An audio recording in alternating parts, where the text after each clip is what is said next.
என்னத்துக்குன்னா நீங்கள் ஒரு செடி வெட்டினாலும் ஒரு கோழி வெட்டினாலும் ஹிம்சை தான். கோழி என்ன அவங்க தப்பிச்சு ஓடி போக முடியும், செடி பாவம் ஓடவும் முடியலையே. இவர் சொல்வதை ஆராய்ந்தால் நகம் வெட்டுவதும் இம்சைதான், விரலை வெட்டுவதும் இம்சைதான்.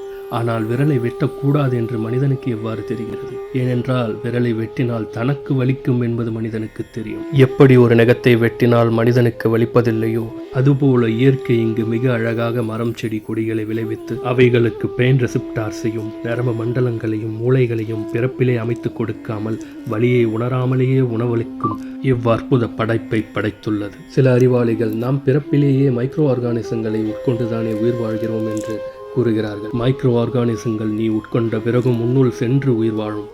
அவைகள் வலியை உணர்வதில்லை. இங்கு தோன்றும் அனைத்து பொருட்களுக்கும் உயிர் உள்ளது. இங்கு அதுவல்ல விவாதம். உண்மை என்னவென்றால் அவைகளுக்கு எனக்கு வலிப்பதை போல் வலிக்குமா வலிக்காதா எனும் ஆராயும் திறன் மனிதனுக்கு மட்டுமே உள்ளது. தாவரங்களால் எலக்ட்ரிக் சிக்னலை மட்டுமே ஊடுருவிக் கொள்ள முடியும். வலி ஏற்பு சுரப்பிகள் அவைகளிடம் இல்லை. நீங்கள் செய்யும் செயல் நன்மை பயக்கக்கூடியதா தீமை பயக்கக்கூடியதா என்று உங்களுக்கு தெரியாமல் போனது எவனோ ஒருவன் கொன்று உங்கள் தட்டுக்கு உணவாய் அம்மிருகம் வருவதால் தான். ஒரு கத்தியோடு ஒரு மிருகத்தின் முன் நின்று அதை கொல்ல முயற்சித்து பாருங்கள். அதனின் உணர்ச்சி பிழம்பு நீங்கள் எந்த செயலை செய்ய போகிறீர்கள் என்பதை உங்களுக்கு உணர்த்தும். அதுவே ஒரு காய் பறிப்பவனிடம் சந்தோஷம் மட்டுமே மிஞ்சும். அச்சந்தோஷத்தில் அவன் விசிறிவிடும் விதைகள் யாவும் மரமாகும்.